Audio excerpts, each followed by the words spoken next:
नमस्कार, good morning, जोहार। झारखंडी Hindi news में आपका स्वागत है। झारखंड की तमाम छोटी बड़ी खबर जानने के लिए चैनल को सब्सक्राइब, वीडियो को लाइक और झारखंड के आप किस जिले से वीडियो को देख रहे हैं या कमेंट में जरूर लिखें। चलिए जानते हैं आज की पहली और बड़ी खबर।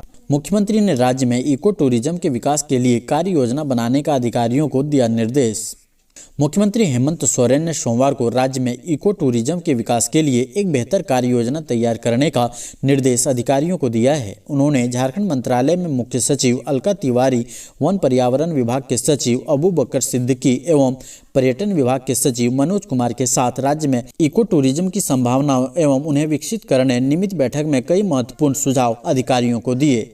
मुख्यमंत्री ने अधिकारियों से कहा कि झारखंड में इको टूरिज्म की अपार संभावनाएं हैं। राज्य में इको टूरिज्म को इस प्रकार विकसित किया जाए जिससे स्थानीय लोगों को रोजगार मिलने के साथ प्रकृति को भी संरक्षित रखा जा सके। सोरेन ने कहा कि वन पर्यावरण विभाग एवं पर्यटन स्थल एक बेहतर समन्वय के साथ इको टूरिज्म के विकास के लिए झारखंड के उन स्थानों को चिन्हित करने का कार्य करें जहां इको टूरिज्म की संभावनाएं हैं। चंपई सोरेन बोले, मुझे बदनाम करने की हो रही साजिश। झारखंड के पूर्व मुख्यमंत्री व भाजपा नेता चंपई सोरेन ने झामुमो में लौटने से इनकार करते हुए कहा कि उन्हें बदनाम करने की साजिश रची जा रही है। उन्होंने सोशल मीडिया प्लेटफॉर्म एक्स पर पोस्ट करते हुए लिखा कि भाजपा में शामिल होने का फैसला उन्होंने सोच समझकर किया था, कोई गलती नहीं की थी, इसलिए भविष्य में भी इसी पार्टी में रहूंगा। अपने पोस्ट में पूर्व मुख्यमंत्री ने कहा कि उन्हें बदनाम करने की साजिश रची जा रही है, झूठी अफवाहें फैलाई जा रही है। एक साजिश के तहत बार बार ऐसा कर उनके समर्थकों में भ्रम पैदा करने और उन्हें बदनाम करने की कोशिश की जाती है। मैं बहुत ही स्पष्ट शब्दों में कहना चाहता हूं कि जहां हूं भविष्य में भी वहीं रहूंगा। किसी भी परिस्थिति में मेरा झारखंड मुक्ति मोर्चा में लौटने का कोई इरादा नहीं है। उन्होंने कहा कि आप 1000 साजिश कर लें, लाख अफवाहें फैला लें, लेकिन एक बार जिस राह को छोड़ दिया उस पर वापसी की कोई गुंजाइश नहीं है। झारखंड में सोई हुई महिला से रेप, घर में चाकू लेकर घुसा था आरिफ अंसारी। झारखंड के साहिबगंज जिले के तीन पहाड़ थाना क्षेत्र की एक महिला के घर में घुसकर चाकू का भय दिखाकर शनिवार की देर रात को रेप किया गया। इस मामले में महिला की शिकायत पर पुलिस ने केस दर्ज कर त्वरित कार्रवाई करते हुए आरोपी युवक को पकड़ लिया है। आरोपी की पहचान आरिफ अंसारी के रूप में हुई है। आरिफ उसी इलाके का रहने वाला है। पुलिस सूत्रों के अनुसार घटना के समय महिला अपने घर में सोई हुई थी। अचानक एक युवक उसके कमरे में घुस आया और चाकू का भय दिखाकर हो हल्ला करने की धमकी देते हुए जबरन उसके साथ दुष्कर्म किया। कुछ देर बाद मौका देख महिला शोर मचाने लगी।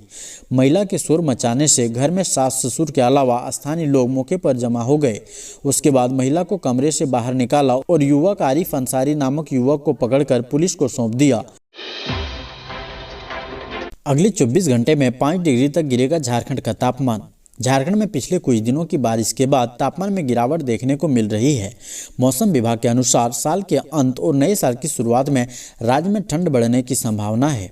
अगले 1-2 दिन में न्यूनतम तापमान में 3 से 5 डिग्री सेल्सियस तक की गिरावट हो सकती है। इसके बाद अगले 3 दिनों में तापमान में कोई खास बदलाव की उम्मीद नहीं है। इस दौरान सुबह में हल्का कोहरा रहने की संभावना है। इसके बाद आंशिक रूप से बादल छाए रहेंगे।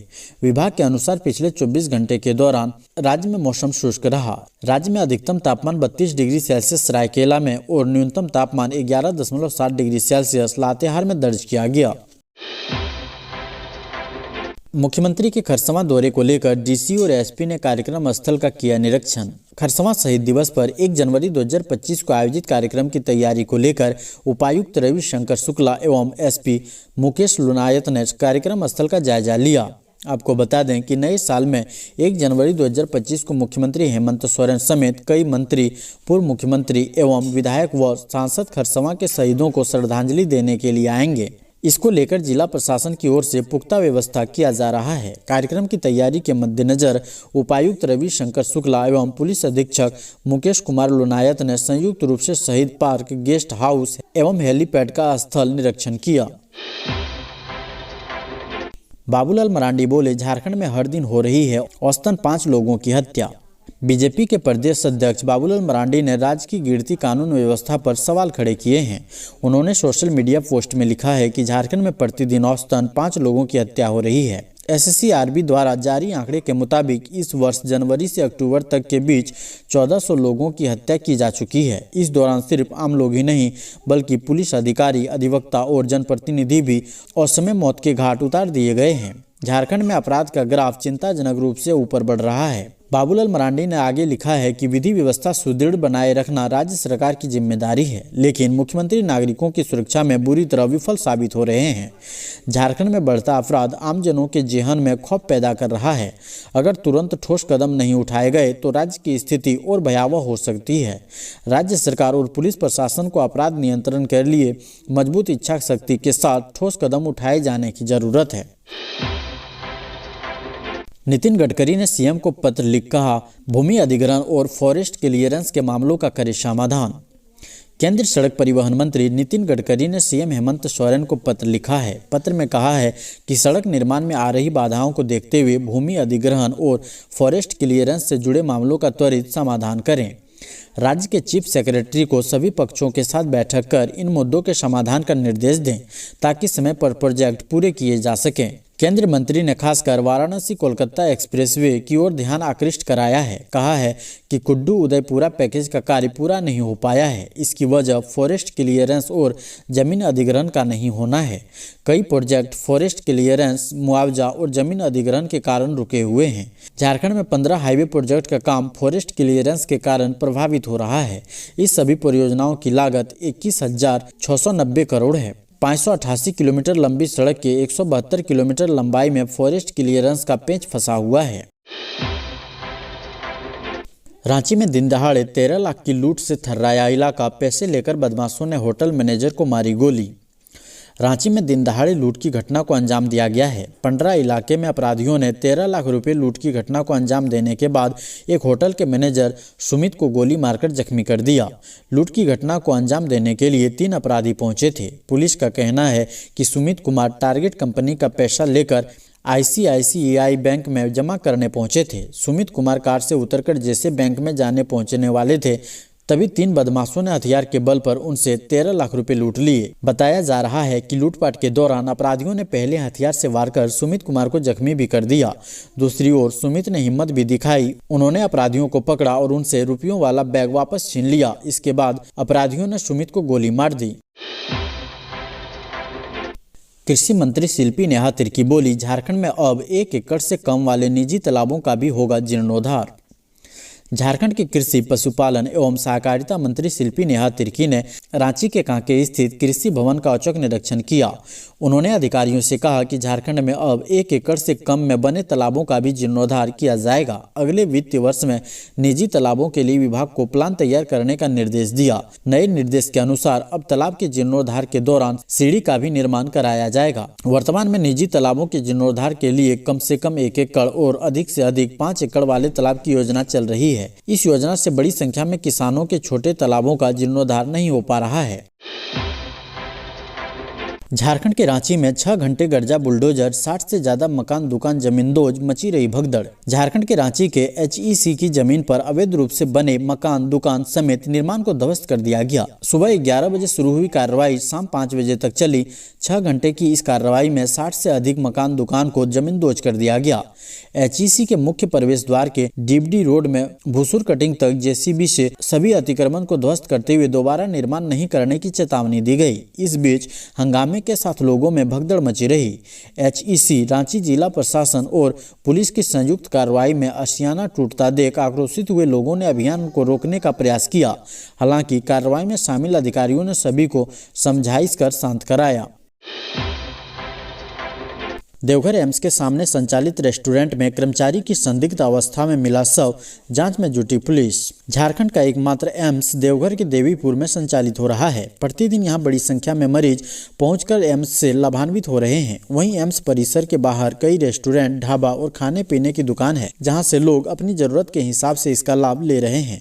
इसी में से एक है पैराडाइज फैमिली रेस्टोरेंट। एम्स भवन के ठीक सामने स्थित इस रेस्टोरेंट में लोग ठहरने के अलावा खाने पीने की सुविधा लेते हैं।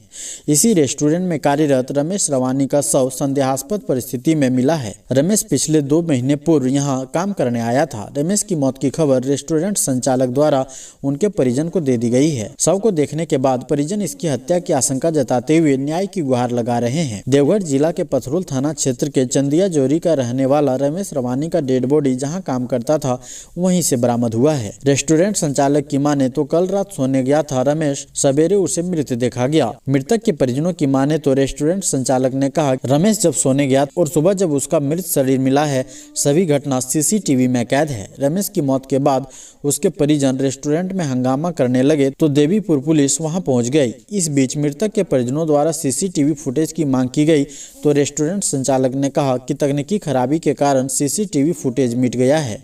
मृतक के परिजन रेस्टोरेंट संचालक पर हत्या करने का आरोप लगाते हुए उचित कार्रवाई का न्याय की मांग कर रहे हैं। नए साल पर विधवा महिलाओं को बड़ी सौगात, पेंशन में भारी वृद्धि, खाते में आएगी इतनी राशि। नए साल पर सरकार ने विधवा महिलाओं को बड़ा तोहफा दिया है। विधवा महिलाओं के लिए केंद्र सरकार, राज्य सरकार की तरफ से विधवा पेंशन योजना चलाई जा रही है। वहीं अब महिलाओं के जीवन को भी आसान बनाने के लिए सरकार ने पेंशन बढ़ा दिया है। दरअसल कई ऐसी महिलाएं हैं जो पति की मौत के बाद दर दर की ठोकरें खाने को मजबूर हैं। बिना पति परिवार के महिलाओं के पास खाने के लिए 2 वक्त की भी रोटी नहीं है। ऐसी महिलाओं की मदद के लिए केंद्र सरकार लंबे समय से विधवा पेंशन योजना चला रही है। सरकार ने ऐसी महिलाओं की मदद के लिए ही विंडो पेंशन स्कीम शुरू की है।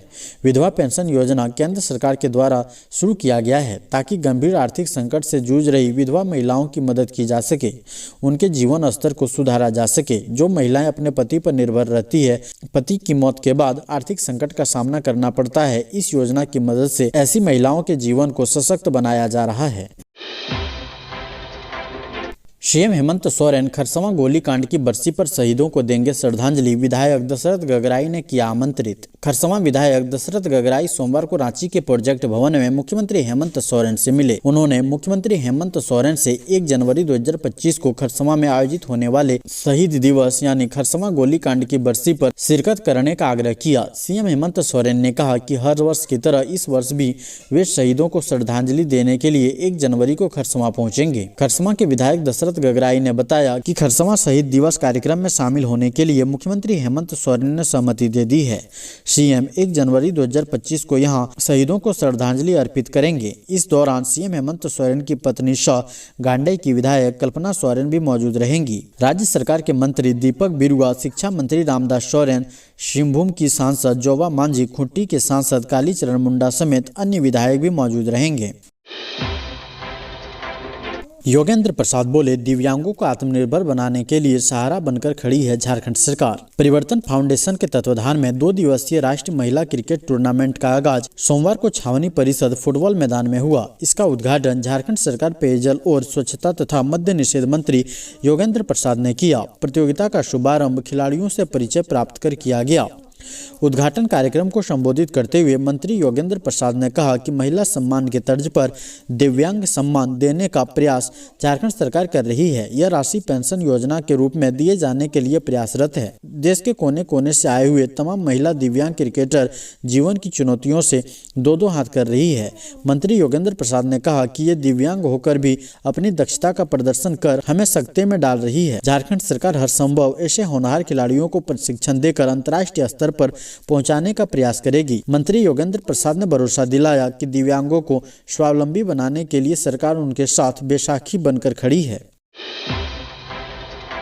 झारखंड में बेटी के जन्म लेने पर महिला को घर से निकाला, 5 लाख के लिए कुएं में डालने की भी कोशिश। झारखंड के गिरिडीह में बेटी के जन्म लेने पर ससुराल वालों द्वारा एक विवाहिता को घर से निकाल देने का मामला प्रकाश में आया है। इतना ही नहीं, उनकी दोनों पुत्री को भी साथ नहीं ले जाने दिया। ससुराल वालों की प्रताड़ना से तंग पीड़िता ने नावाडीह ओपी के बधेरडीह में अपने मायके में रहने को विवश है। यह मामला बेंगाबाद थाना क्षेत्र के गोलको पंचायत के मेहाबाक गाँव का है। इस सिलसिले में पीड़िता प्रीति देवी ने ससुराल वालों के विरुद्ध थाना कांड संख्या 122/2024 के तहत प्राथमिकी दर्ज कराई है। पीड़िता ने कहा है कि थाने में केस दर्ज हुए 3 माह बीत गया है, लेकिन केस के अनुसंधानकर्ता द्वारा आरोपियों को गिरफ्तार नहीं किया जा रहा है। इंसाफ के लिए पीड़िता गिरिडीह एसपी के पास भी पहुंच चुकी है, लेकिन अभी तक पुलिस द्वारा किसी भी प्रकार की कोई कार्रवाई नहीं होने से वह पूरी तरह टूट चुकी है और इंसाफ के लिए दर दर भटक रही है। हेमंत सोरेन सरकार पार्ट 2 के सामने कौन कौन सी चुनौतियां, क्या 3 महीने में पूरा हो पाएगा टारगेट? झारखंड की हेमंत सोरेन सरकार के लिए वित्तीय वर्ष 2024-25 की अंतिम तिमाही चुनौती बन गई है। साल 2024 में पहले लोकसभा और उसके बाद विधानसभा के चुनाव ने बजट राशि के खर्च की रफ्तार पर ब्रेक लगा दिया है। यही वजह है कि जहां कुछ विभाग ने बजट की 80% राशि खर्च कर दी है, तो वहीं कई विभाग 20% तक ही पहुँच पाए हैं। बजट राशि को खर्च करने को लेकर राजनीतिक बयानबाजी भी तेज हो गई है। बीजेपी के अनुसार राज्य सरकार इस दिशा में गंभीर नहीं है। झारखंड विधानसभा चुनाव में गठबंधन को मिली प्रचंड बहुमत के बाद अब बारी काम की है।